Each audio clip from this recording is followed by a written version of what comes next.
Hello, everybody. Today is the 4th of October, 2025. We are gathered here for the 202nd session of Mindfulness for Beginners in English, conducted by Nissarana Vanaya.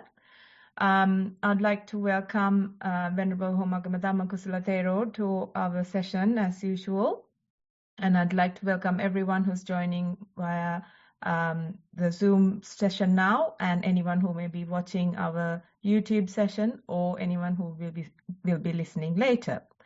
Our program, as usual, will commence with the in-session practice of mindfulness. This will then follow with a talk on today's topic, which is on indecisiveness. And finally, we will move on to any questions and any reports we have received.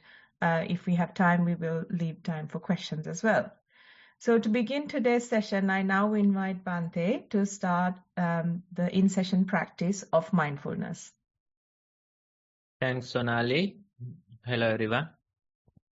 So today, in order to start the session, let's do few minutes of mindful sitting. And if you feel like it, you can turn on video and join more actively. For this, you can sit in a comfortable manner. Make sure that you are seated comfortably. Then you can gently close your eyes. You are seated and you have your eyes closed. Simply be present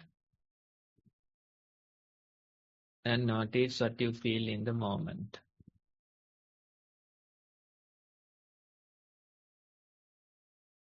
You may hear the surrounding sounds. And if you turn your attention towards the body, you might feel certain bodily sensations.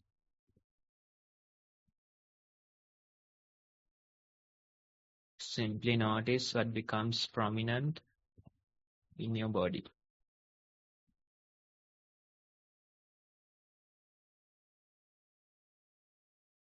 Maybe the breath at your nostrils.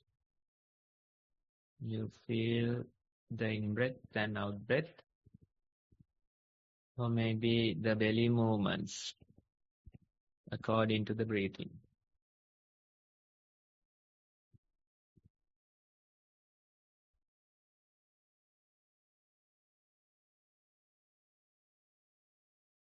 We simply try to anchor our attention to these bodily sensations.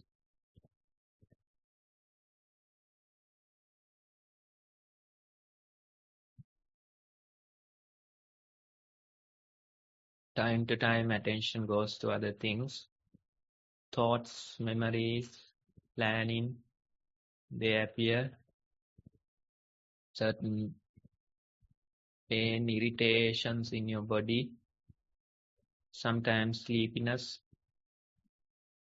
These things take our attention away. That's okay. You can realize it. And you can gently return your attention back to the breathing. Again, notice how the breath goes in. Notice how it comes out.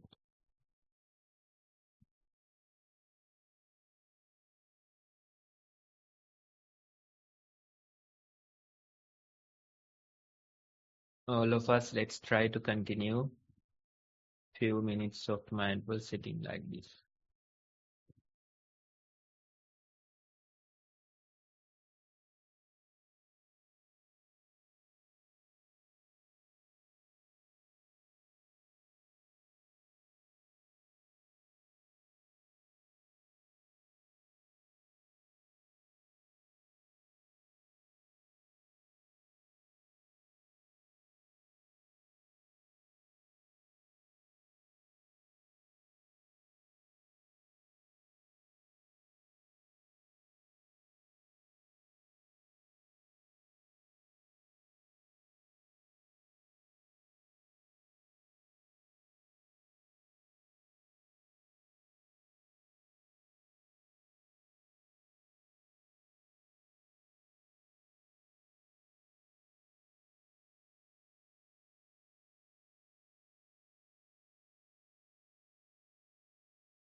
Okay, everyone.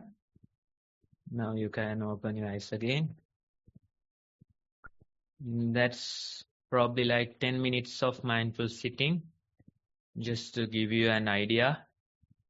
And you can practice on your own, and you can submit your experience for the discussion.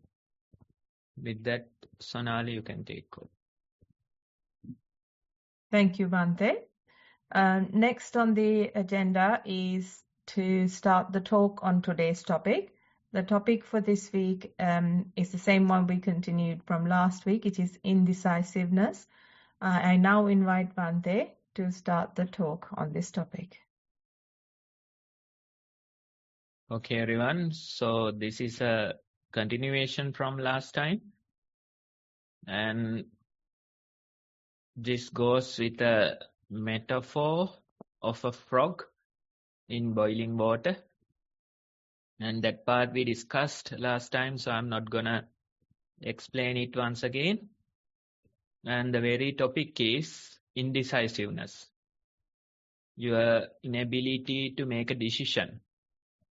Your inability to choose the right thing. That creates a lot of confusion. That creates a lot of suffering in our lives. We all are in a quest to find satisfaction. We all try to find it in various ways. Some of you might try to find it in education or maybe your profession. That way you try to find meaning or fulfillment in your life. And some of us, we try to find it in family life, raising your children, educating them. You try to find meaning, satisfaction in your life. And sometimes there are other ways, maybe certain hobbies, certain activities that you do, that becomes your satisfaction, that becomes your meaning.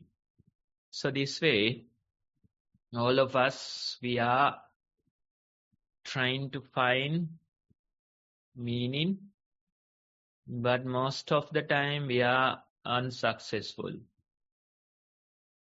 We decide on a certain thing, we continue for a while, then we give up. We have doubts whether we are able to find satisfaction, meaning through these things. That way we keep doubting. Sometimes we create certain plans. We think if this plan works out, if this is successful, then I'll be able to find satisfaction in my life. That too, after a while you change it. You implement a whole new plan. So this way there are doubts in our lives, and sometimes even the one we do or one we execute, we don't know whether it will find true meaning. So this way we have a certain level of indecisiveness in this life. We don't know what to do.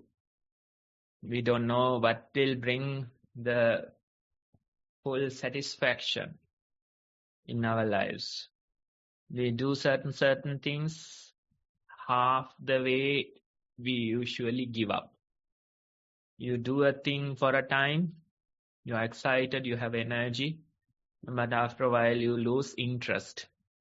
So this way, in our minds, we have certain ideas, certain thoughts, trying to find satisfaction, trying to find meaning. We all are in a quest to find satisfaction, to find meaning. Whatever you do, it is simply to fulfill this.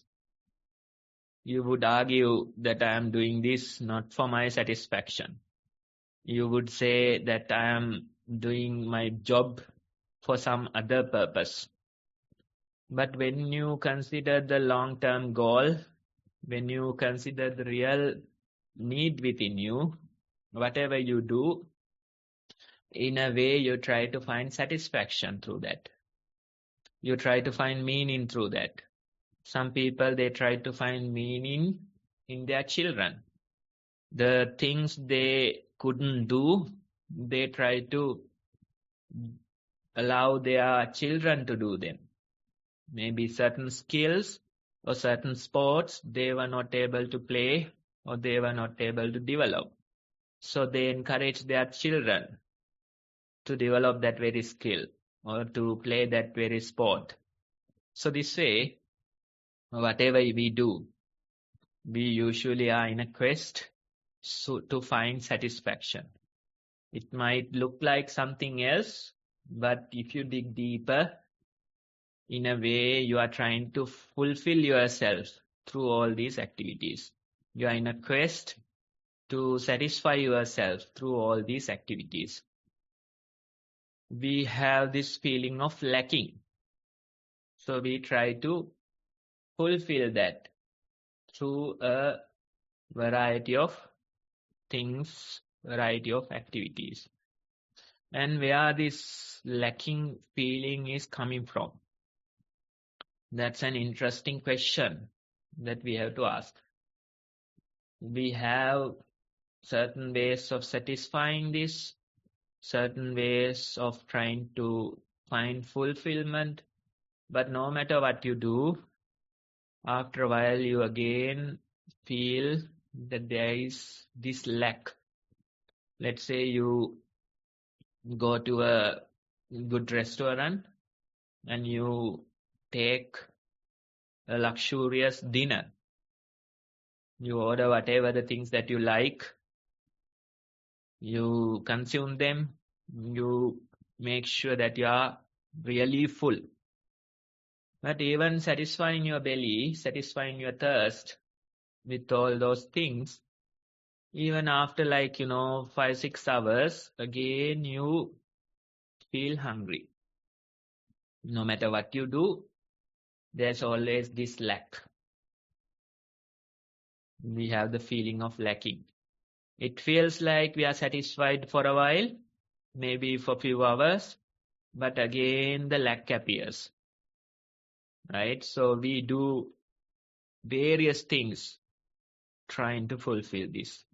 Even being in a single posture, after a while you feel really uncomfortable in it.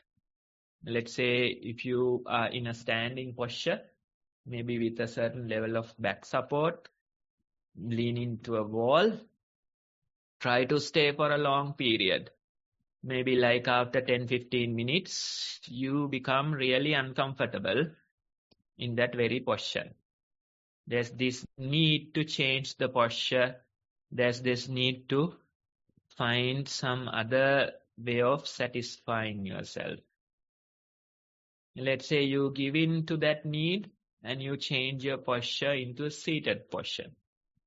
Still, if you stay for a while, then you realize even the seated posture becomes really uncomfortable. You change your body posture, you move your legs, you shake your head.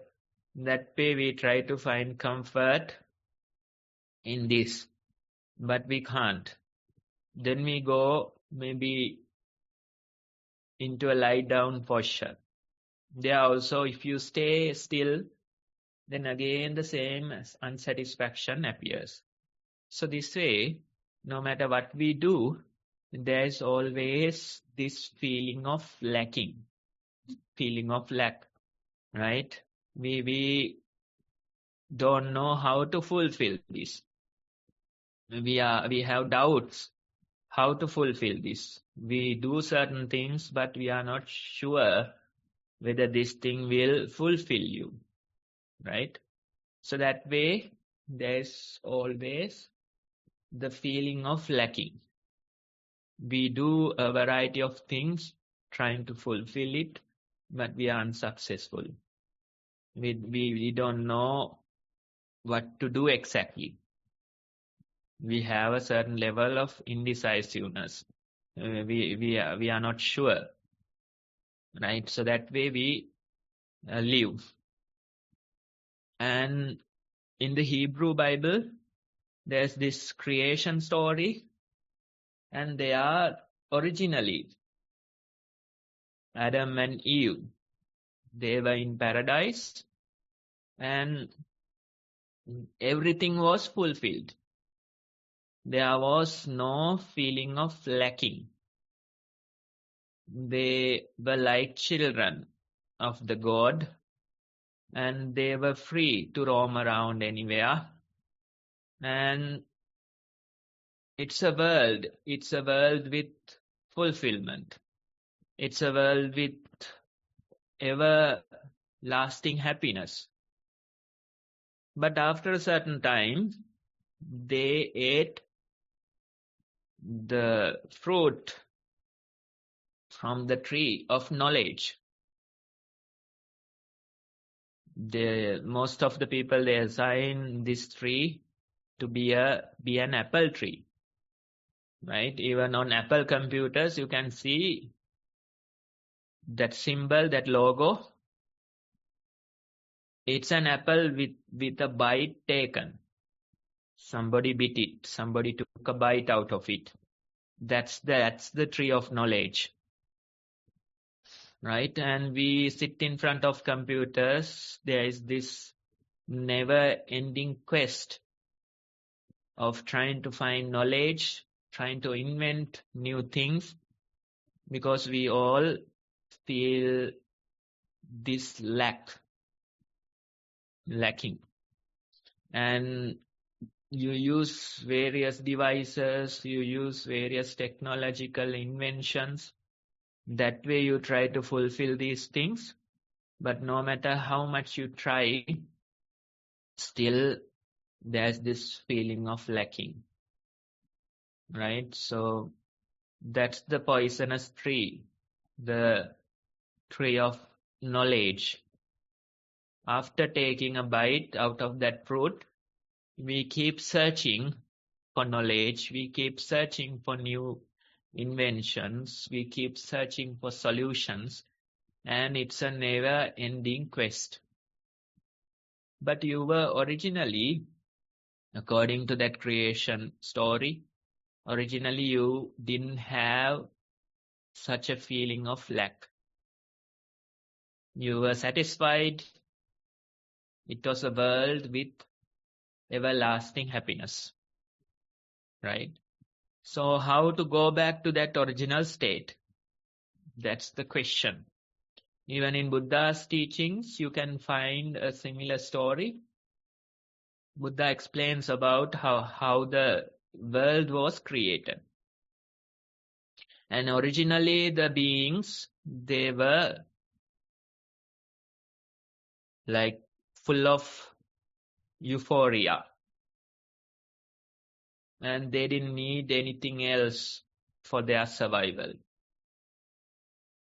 They had their own light. They were in this euphoric state. And they were roaming around in this world. But after a certain time, the world appears to be more like an ice cream.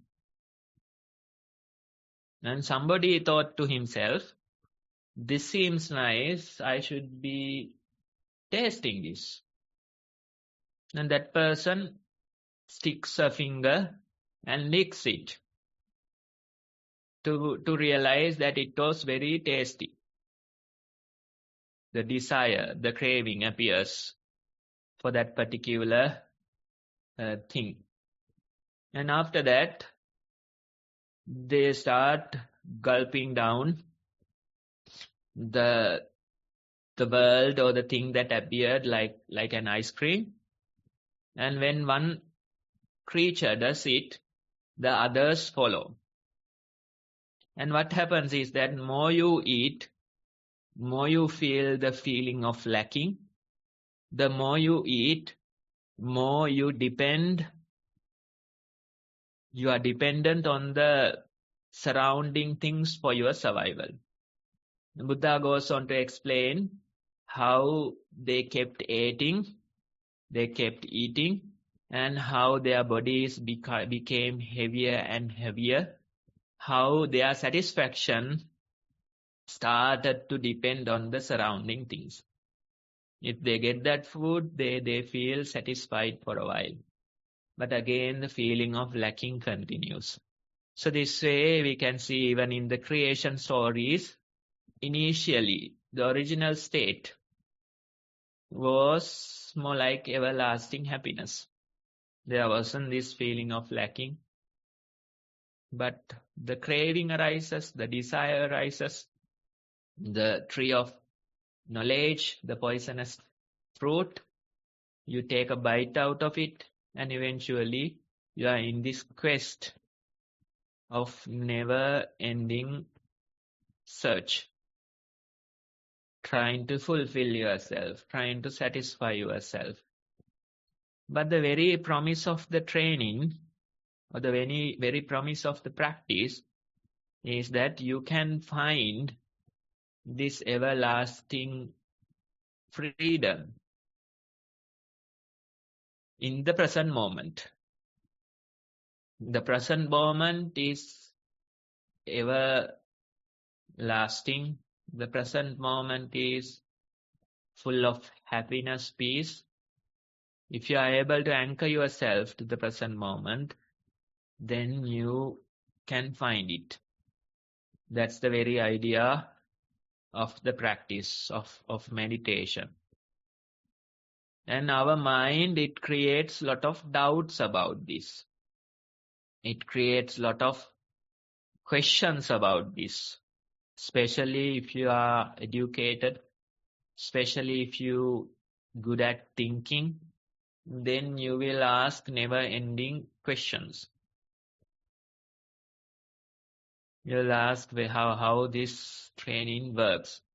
Do you have any evidence to support it? Right? That's the poisonous fruit that's talking. You will try to find research supporting that claim. Right? So this way, we have a lot of doubts in our minds. We have a certain level of indecisiveness in our minds. And as a result, we struggle to embrace the present moment.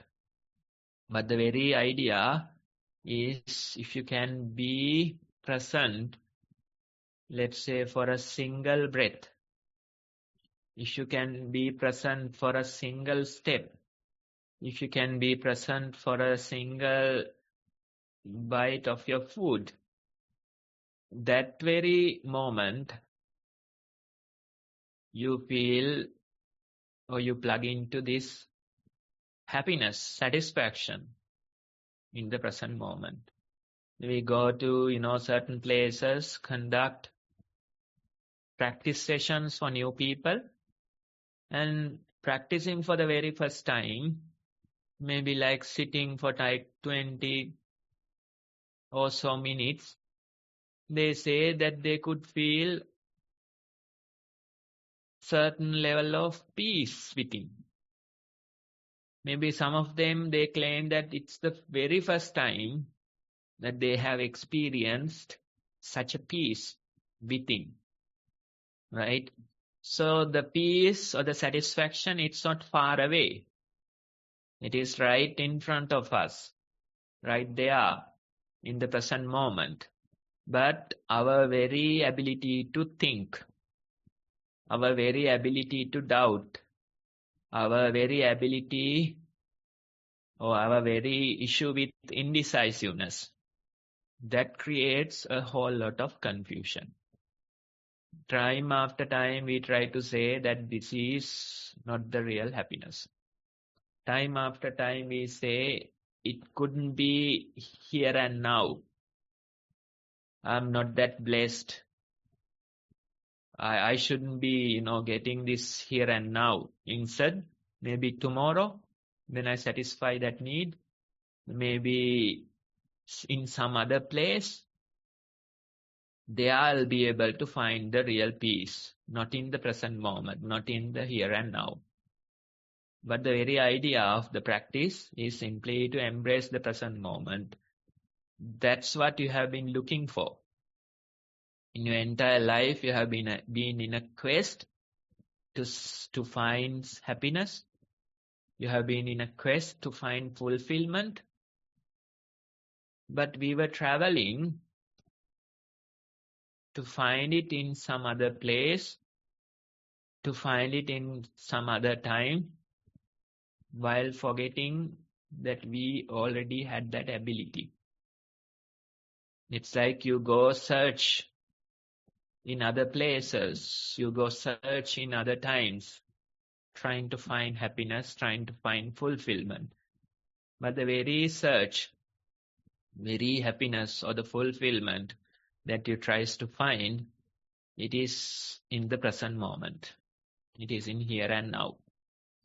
So in order to appreciate this, we have to show the people the way of the practice.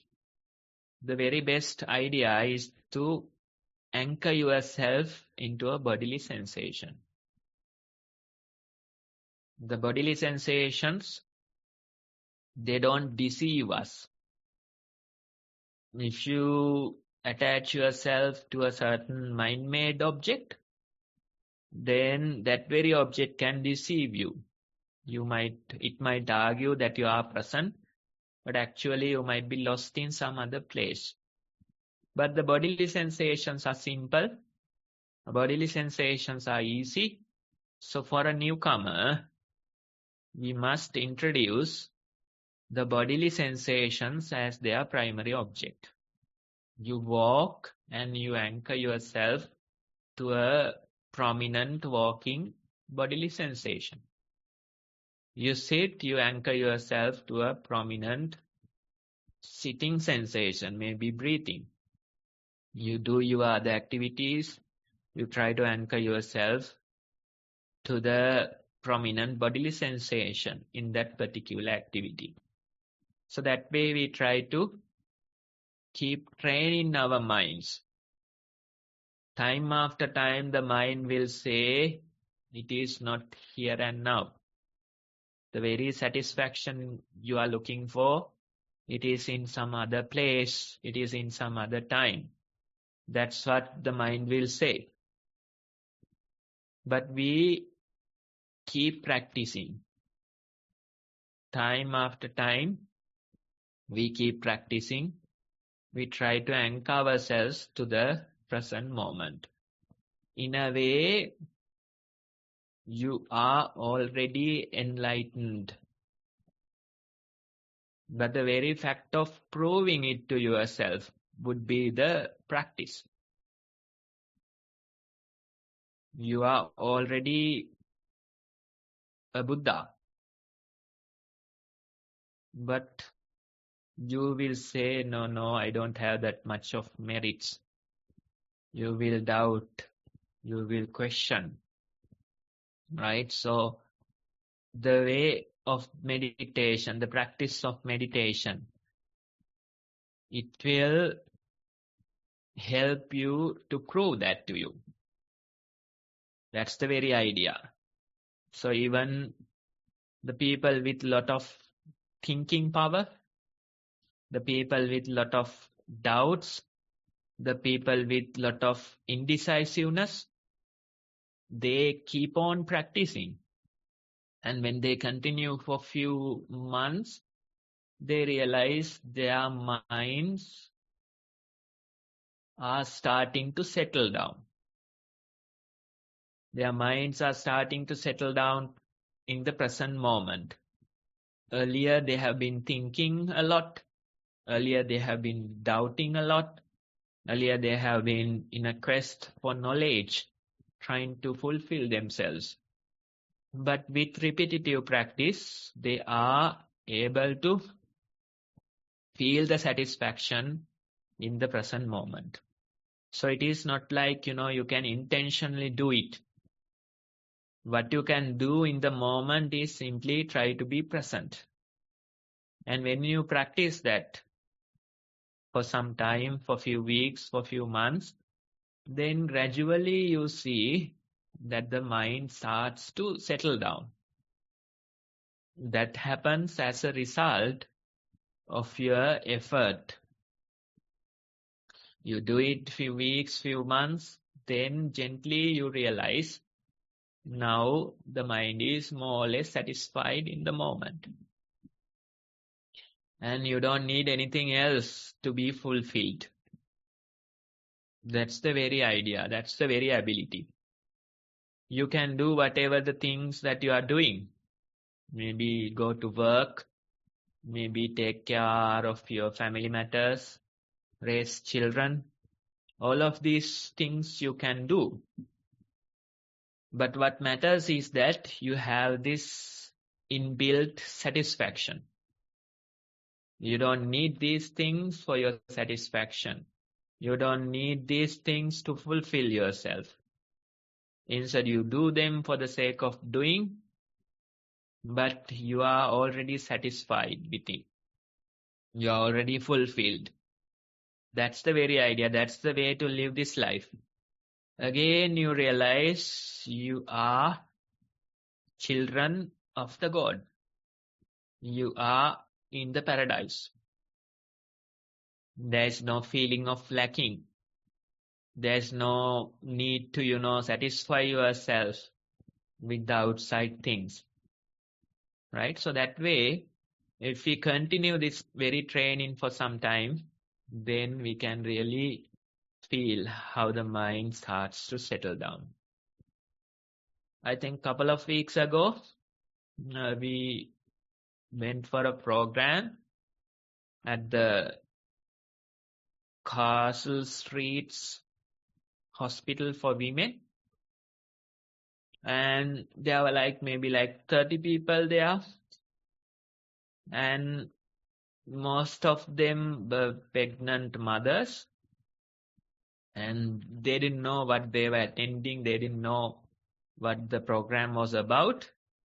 But we simply explained to them that if you can be in the present moment, if you can bring your attention to the body, if you can keep practicing it, then that would be the way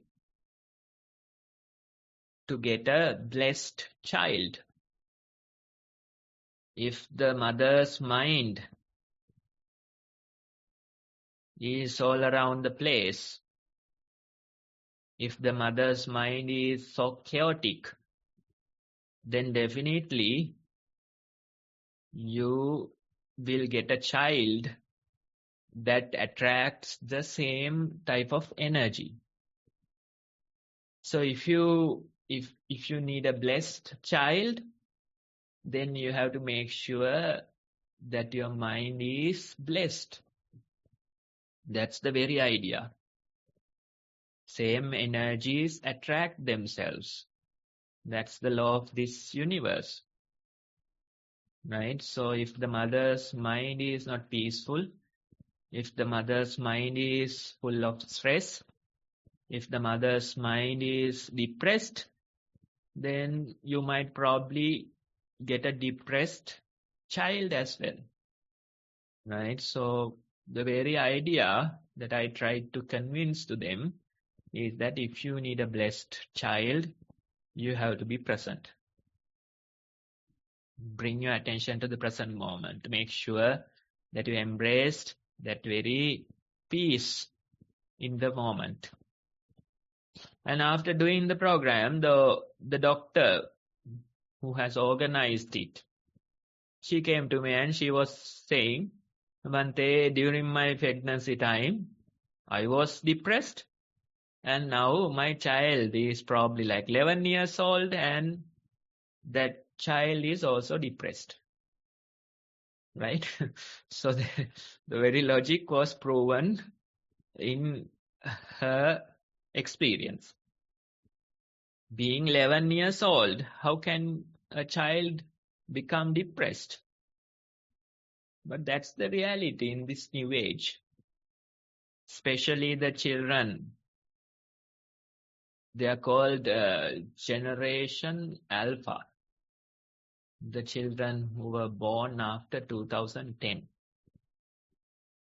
They have been experiencing so many catastrophes, COVID and many other such things. And as a result, probably the majority of the generation is depressed. They're suffering with mental issues. Otherwise, being 11 years old, what are the reasons for being depressed? Can you recall your childhood when you were 11 years old? According to my memory, I had no reasons to be depressed.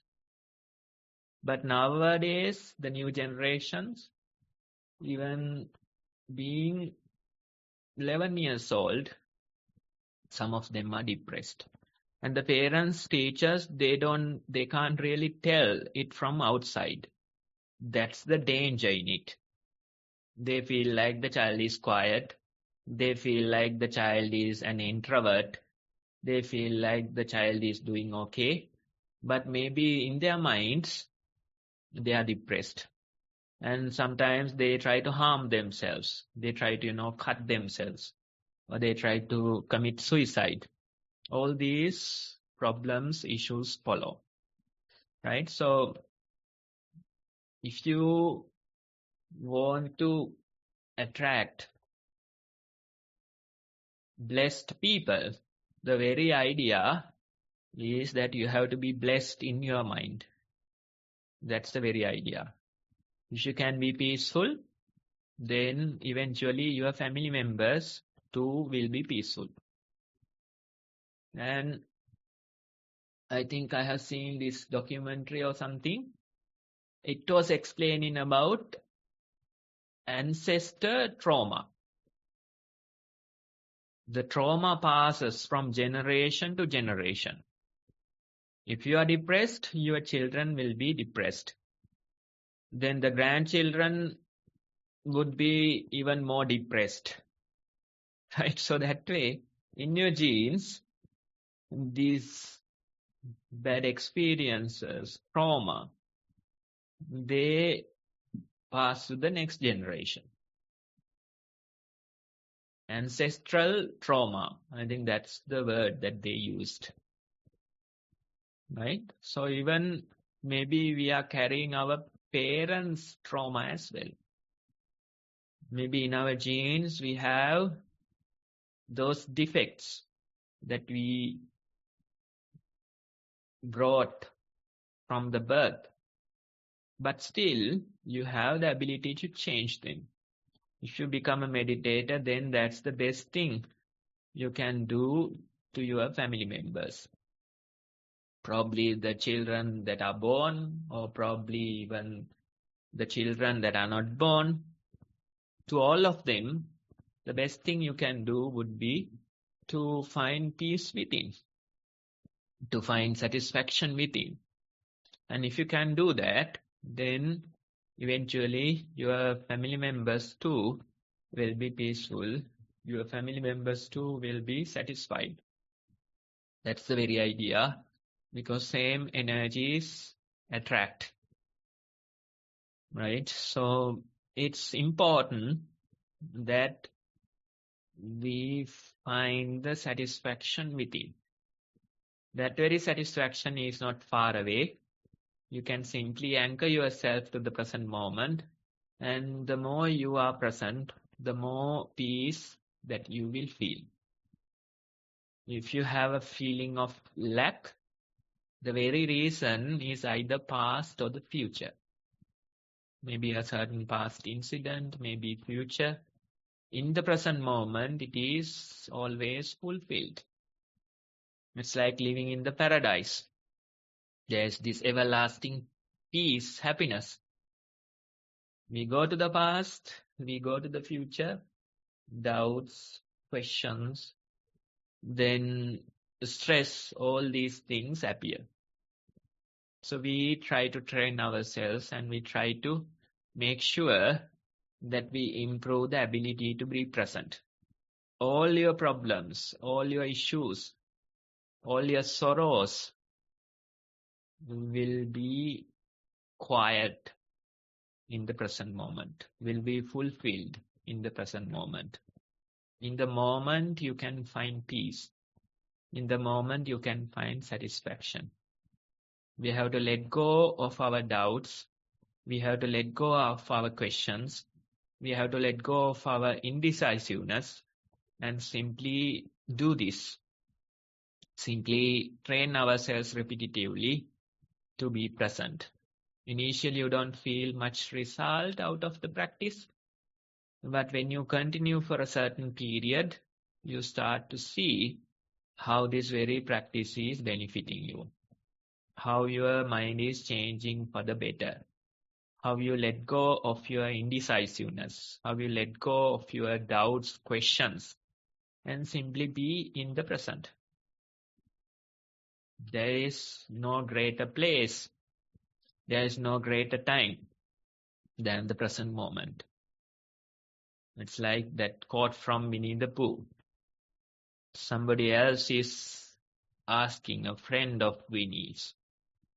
He's asking, the Winnie is asking, what day is it? And the friend of Winnie's, he's answering, it's today. And Winnie says, my favorite day.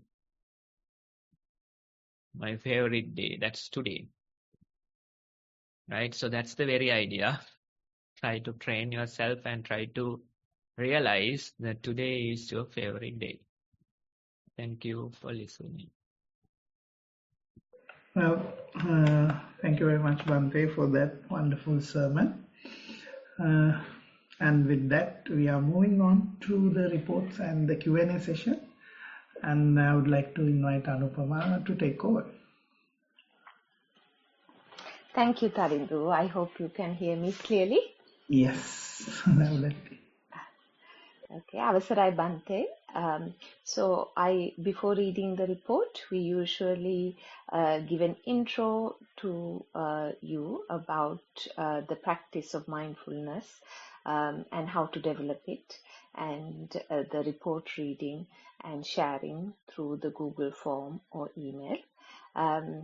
Tarindu, if you have the slides, you may share it. There are links on the Satipasala YouTube channel where the instruction videos are given on mindful walking and mindful sitting. So if once the links are shared, you can follow it and watch the videos and get an idea of how to start this mindfulness journey of yours.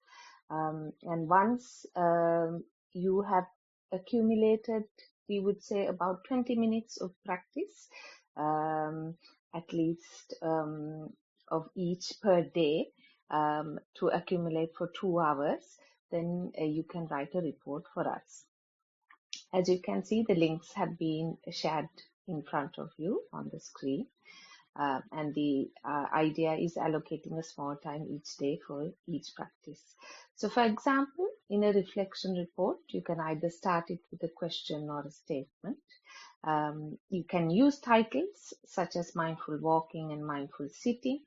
And as Bhante described in his guided sitting meditation, you can describe what you felt during these practices. So, for example, when you were walking, you can focus on the sensations of the feet, how the ground felt under your foot, the pressure points on the soles, how your body weight shifted from one leg to another, etc. In mindful sitting, you can do similar, describing the prominent sensations such as pressure points and also focusing on the breath, ingoing, outgoing, at the nostrils, the movement of the abdomen, etc. Again, Bhante mentioned about this in his talk today, about being in the present moment and focusing on bodily sensations. Once you've accumulated 2 hours of the practice, then kindly submit a report via Google form or email. Again, the details are in front of you, and we will share it here at our sessions every week. Thank you. So I shall move on to the one report we have received today. It was written by an adult. Venerable Swami Mahansa, mindful walking. Started to walk on gravel floor. Observe the sensations on soles as left and right. Felt the roughness, dryness, and hardness of the floor. Walked for 45 minutes. Thoughts streamed and stopped at the edge of the walking path and determined to meditate well. Then again walked further with much awareness than before because of the determination. Anupama. Yes, Bhante. Sorry, Anupama, I am having trouble hearing you. Not sure Okay, whether Bhante. my side or your side. Tarindo. Phones off. Is this better? Swaminathan, Anupama, I think now it's better. Yeah. Yeah, okay. I'll take my headphones off. Yeah. All right. Let me start reading the report. Bhante, hope you can hear me now. Yes, much better. Thanks. So, report was written by an adult, Venerable Swami Mahansa. Mindful walking. Started to walk on gravel floor. Observed the sensations on soles as left and right. Felt the roughness, dryness, and hardness of the floor. Walked for 45 minutes. Thoughts streamed and stopped at the edge of the walking path and determined to meditate well. Then again walked further with much awareness than before because of the determination I have made. Not much distractions. Remembered parents as they went out in the morning. Intrusive thoughts were less compared to previous walkings. Mindful sitting.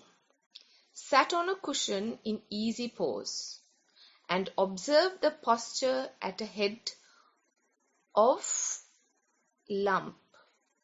Listened to sounds of nature for a while. Started to observe abdominal motions, keeping palm of the left hand on stomach. Could count up to 9 motions. Movements of the belly became so vague that it was difficult to put attention. Observed posture, hardness of the cushion, touching of feet and hands instead. Less thoughts than before and calm mind. Theruvan Saranai Utum Swamin Mahansa. End of report. Yes. So initially, when we develop this practice, in a way, we have to, let go of the thoughts. We make determinations to let go of the thoughts. We try to suppress them. That way, we develop the practice. I met this child, and that boy was having trouble with the thoughts in his mind. Maybe certain intrusive thoughts, certain thoughts to harm the parents, certain thoughts about the loved ones. So this way, the boy was suffering with certain intrusive thoughts, and he was following certain rituals in order to feel comfortable from that guilt. Because of these thoughts, that boy was experiencing guilt, trying to harm his parents, trying to, thoughts suggesting to do something to them. So this way, the intrusive thoughts come. As a result, he feels guilty, and certain rituals, obsessions appear in order to let go of that guilt. Right? So those are signs of OCD. Compulsive thoughts come. As a result, the obsessions appear. Right? So being 11 years old, how can you explain to that child that you don't have to claim the ownership to these thoughts? It is difficult, right? Maybe if they keep practicing mindfulness for a few years, then we can suggest this idea. But what happens is that you don't know the practice. So you eventually claim the ownership. You take the responsibility for whatever the thoughts that you get in your mind. So that's the very problem that child was having. But we can't suggest solutions right away because they claim the ownership to their thoughts. Harming the thoughts that come to harm the parents. That boy, he claims the ownership to it. And that's why he feels guilty. And as a result, certain obsessions appear to get rid of that guilt. Right? So this way, if we claim the ownership to the thoughts, then we are doomed. What we do is we simply try to disclaim the ownership. That's the very idea. But for a beginner, we can't tell that.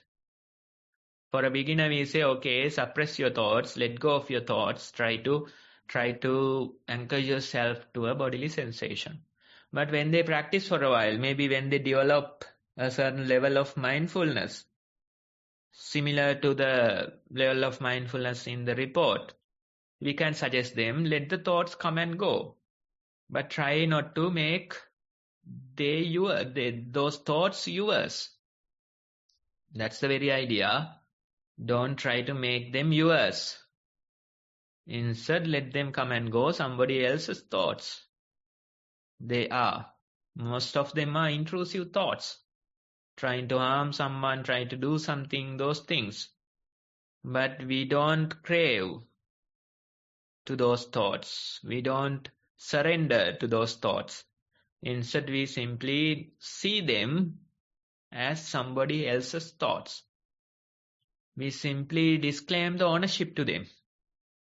That's the very idea. That's the very practice.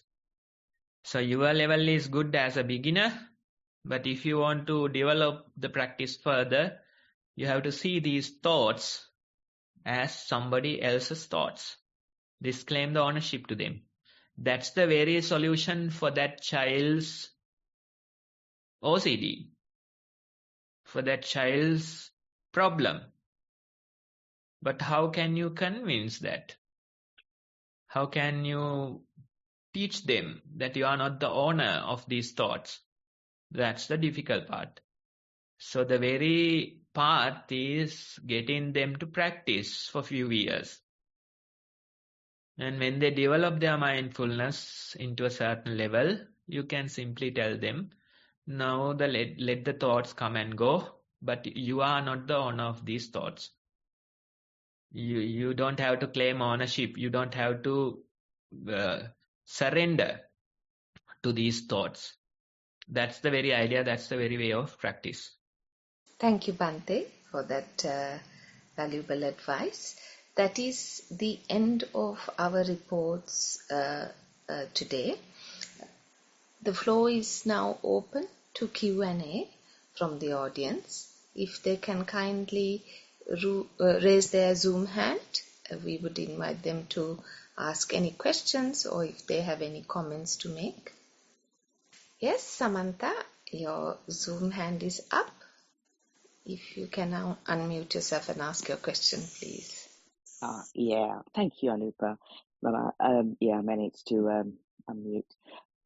Yeah, Bhante, I'd just like to say, I really value today, well, especially today's session, because I've been actually putting mindfulness into the present moment, into practice. Although obviously I need to practice more hours during the day and be mindful. But in a short session, time, and I really lead quite a busy life, juggling lots of things, and sometimes the thoughts can kick in and really affect the mood, thought proliferation, etc. And then I just thought to myself, no, this is let go of everything, all the thoughts and everything, and let me just practice being mindful in the present moment, and just do that, whatever I was doing. And I must say, Bhante, what you exactly said happened. I was able to, I watched my mind, and it was busy, and it was happier and calmer. And in that 10 minutes or whatever, after I reflected, I thought to myself, what was how I felt like before I was stressed, and having been mindful in the present moment, I just thought, oh, there is a difference, and this is nice. I like it. So I must try and be more mindful throughout all the time and be in the present.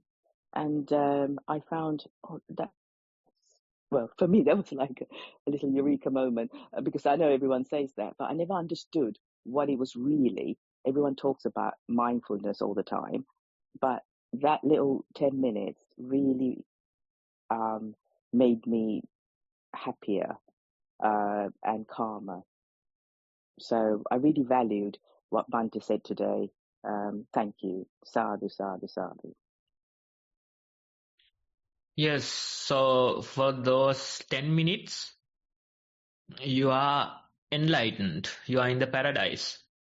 But the problem is that we can't sustain it. Again, the mind starts proliferating. Again, the mind starts doubting, questioning. So the very practice is training yourself repetitively, and eventually you'll be able to sustain it. We have the ability to be enlightened momentarily. Let's say for 10 minutes you are enlightened, but again the same mind appears. Same questioning, doubting mind appears.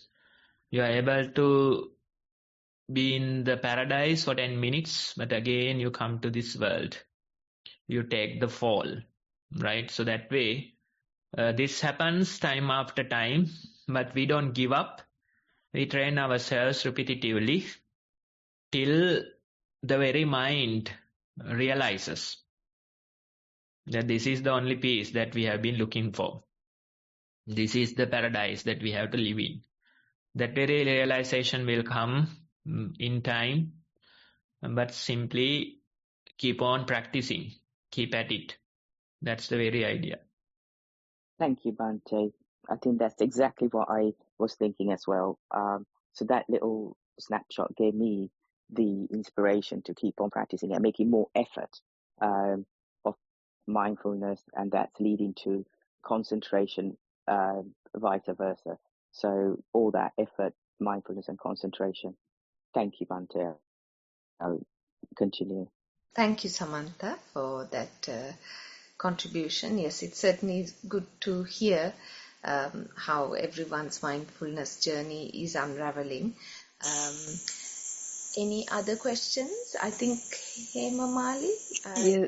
Yes, yes, Bhante. I just want to ask you, at that stage that you mentioned for a boy who is having thoughts like killing the parents, if we meet a boy like that, what's the advice that we can give, Bhante? Is there anything we can do? Yes, so that's the same question that I posted earlier. How to convince this? Yeah. That issue, no? Yeah. So if we meet someone like that, lot of if conditions are there. Yes. So we can try and join, them for a mindful session. Maybe keep them involved in a children's session, which is interesting, which has certain games, activities. And if they continue for some time, then they have the potential to realize that these thoughts are not theirs. You don't have to claim ownership to them. But at the moment, they can't realize it. They don't have that potential. Yeah. So what can we do? Some kids, they go and take certain medicine for these troubles. Those medicines work temporarily. They might suppress thoughts, but eventually again they return. Right? So it's a difficult question. It's a difficult quest. This is not a quick fix. That's the problem. You can't use it like a band-aid. Right? You have to develop the mind to that potential, then only they are able to realize it. So it could be a journey. As parents, adults, you can keep them engaged in the mindful practice. Initially, they don't value it, but if they somehow continue, then maybe after a few months, they are able to realize that potential. So either you have meditation or medication. Medication path is taken by most of the people. Initially, they are directed towards a therapist who will talk to them and try to, see whether the talking therapy helps. If that doesn't help, then probably medication. That's the other path. So depending on the situation, we'll have to decide. Is it okay to have a chat and say that thoughts are coming and going? You can try it, but it's in a way it's risky to. Yes, we are not educated, no, Bhante. Yeah, you are not qualified to do that. Yeah. You are qualified to probably talk about mindfulness, but these things they are they go deeper into the mind. Yeah. So probably directing them towards a qualified person, a therapist, would be a solution. Yeah. In the meantime, you can get them engaged in the mindfulness. Not talking about these things, simply helping them to be mindful, getting them involved in a session. Thank you, Bhante. Theruvan Saranai. Thank you, Anupama. Thank you, Hema Mali, for the contribution. Anyone else has any comments or questions for Bhante? Bhante, I wanted to mention something. I think you have quoted before that pain is inevitable, but suffering is optional. So, from what you've described, by let going of ownership of your thoughts, painful thoughts, you are letting go of the suffering aspect of it. Am I right? Is that where the connection is? No, when it comes to pain, maybe it could be physical. Certain things happen. Certain disasters come. But when it comes to suffering, it's probably, emotional part. So we can bear with the pain, but that emotional part, it kills us most of the time, right? So that's why they say a broken heart mimics the pain of a broken arm, right? Some people would argue that broken hearts are worse. Broken arms are better, right? So that way you feel this extreme levels of suffering, emotional pain, within, and that part is difficult to manage. That's why so many people, they commit suicide. They harm others. They get depressed. All these things come with the emotional part. Nobody is depressed due to a bodily pain or difficulty. It's the emotional part that creates that, right? So the very idea is to let go of this emotional part. Pain you can't avoid in this life. Certain friction is there in this life. That is natural to the life that we live. But the suffering part you can minimize, right? The emotional part. That's the whole journey of meditation. Simply getting rid of the emotional part, at least minimizing the emotional part. Even the, let's say, arahants, they feel the bodily difficulties. There's this very nice encounter with Buddha. There was this sick monk. His whole body was covered with rashes, and he was feeling like extreme difficulty due to that. And then Buddha goes to him and, ask the question in a weird way. If I can recall that very statement, Chavipapaka chitta baddhaka.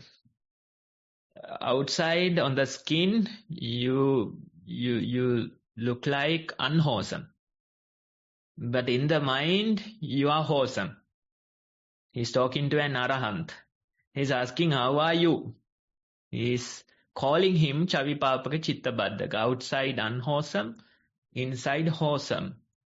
How are you? That's the Buddha's question. And being in pain, having rashes all over the body, he answers the question saying, Bhante, I am fine, similar to you. I am doing well, similar to you. So how can you tell that you are doing well while having all those troubles, pains in your body? The very idea is getting rid of the emotional part. The bodily thing you can bear, the bodily thing you can manage. You have to at least minimize the emotional part. Getting totally rid of it might take some time and effort, but at least we can minimize it. With a certain level of practice, we can minimize it. The suffering part can be minimized. I hope I answered your question. Not sure. Absolutely, Bhante. No, it's very, very meaningful and enlightening, and yes, certainly we'll use it as guidance. We've got Panchani followed by Ashini with their hands up. I think we have 5 minutes more, I believe. Panchani, if you could unmute yourself and make your comment, please. Avasarai Bhante, I just wanted to say that when emotions come, sometimes they come like floods. They stay like floods for a long time and then they disappear. Sometimes they're very heavy. Sometimes you can deal with it. Sometimes it's, it comes like pouring. It never used to be like that before, just wanted to share. Thank you. Yes, so if the emotions are coming like floods, if they are pouring like never seen before, then probably, you are reaching the very end of your meditation practice, right? So that difficult patch always follows with incremental levels of peace. That's true. That's the very way of insight. When we are feeling a rough patch in our life, if you face it properly, if you know the practice, then at the end of it, you will feel much greater levels of peace. Right? Now, the very question is how to manage this flood. How to survive this flood. It keeps pouring. Right? So, the being with them, trying to, continue, it might work as you suggested. But in addition, we can use various ways of sublimation. It's like directing this energy towards something else. Sublimation is important for a long time meditator. Let's say getting involved in a certain type of a workout, exhausting your body for like 1 hour or so. I mean, when I say exhausting, you have to really exhaust yourself with a good workout. You can pick whatever the workouts that you like. Some people do running, some people go rowing, some people swim. It depends on your liking, but anyway, we have to have that part in our life. That helps with these floods. Because when you exhaust your body, naturally the mind loses its energy. If you keep your body lazy, then the mind gets all the energy. Right? So these things are temporary tools that you can use to manage these situations. Otherwise, facing the flood might not be easy all the time. So you have to have certain ways of sublimation. Workouts are good, being involved in some charity work or some volunteer work, that type of a thing, or maybe a hobby even. These things help for you to manage them temporarily. The lasting solution would be the practice, but in short term, we can find such solutions, especially workouts. For long-term meditators, we say, don't be lazy in your bodies. If you're lazy, then all the energy goes to the mind. It keeps thinking, it keeps going crazy. All the thoughts flood. The main reason for long-time meditators, for monks, for nuns, with their mental issues, the main reason would be laziness. It's sad to say, but that's the truth. Even in these type of environments, we find nobody wants to, help out with the usual things. They prefer managing their own business. They say, I came to meditate, I came for Nibbana, I don't need other things. That's not the way, that's not gonna work, right? Long term, you have to make sure that you keep yourself engaged with certain activities, because this takes time. Especially certain periods are difficult. There are rough patches. So in order to keep your sanity, you have to make sure that you exercise your body, get involved in some volunteer work, charity work, that type of a thing. Do some hobbies and, keep yourself distracted for a while. Those things are valid tools. Allow us to manage the situation. Long-term solution will come with the practice. Thank you, Bhante. That's certainly very enlightening. Now, I think we've reached our time, Tharindu. Bhante, we have one more person with a hand up. Do we have time for a quick comment or question? Yeah, we'll take a quick question and see what it is. Ashini, if you unmute yourself, please. Swaminathan, actually, with regard to today's session, I'm going to brief my idea. Actually, I am reading a book these days related to science and engineering, and when I read that, I love science. From the very beginning, I used to love that subject. So recently, I came across this book from the library, and I'm reading it. And when I read that, actually, no any other thoughts, intrusive thoughts are coming. I haven't noticed. And the other thing is, when I do yoga, the stream of thoughts that occurred beforehand is somewhat getting disturbed.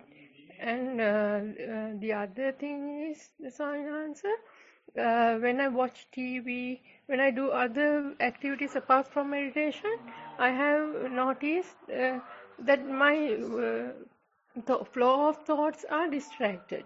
Swaminathan, but when I'm meditating, or at the beginning I notice a flow of thoughts. I'm sometimes maybe related to anger or anything like that. But when I say thoughts for 2 times like that, that flow is breaking and I come to the natural world, and then I can continue meditation for a certain period of time, like minute or 2 like that. So is it all right to do like that, Swami? Okay, I think you are explaining your experience based on the earlier feedback that I gave. So workouts, yoga, then getting involved in a science project, right? So all those things are the ways of sublimation that we experience, that we explained. So whatever works for you, you can do. But watching TV, I don't think it helps. It might create even greater floods, right? So you can do it if it helps, but you have to make sure that you are leading yourself towards incremental levels of peace, right? So all these techniques, if it works for you, you can use it. Even watching TV, if it feels for a limited time, that's fine. Doing yoga, involved in science experiments, science learning and things like that. All these things are valid as ways of sublimation. I think you were explaining your experience with the earlier comment. Thank you, Ashini, and thank you, Bante. I think that concludes our session for today. I will now hand over to Tharindu for conclusion. Yes, thank you, Anupama. Thank you, Bante, for your time and for all the answers. I think everyone's happy, so we can end the session for the day. So, as always, I would first like to thank Venerable Bante for his guidance. And on behalf of the organizers, I would like to thank Venerable Bante and especially the Chief Abbot of Nissarana, Vanaya, Venerable Bante Udayagama Dhamma Jiva Thero, for initiating this program, and may these merits help them in improving their own practice. And I would like to thank everyone who joined the program on Zoom and those who are watching this later on YouTube. And there's a lot of things happening behind the scenes, so I would like to thank our wonderful organizers as well. So I hope we did another wonderful program. So until we meet you again, I would like to wish you a mindful week ahead and see you all again next Saturday.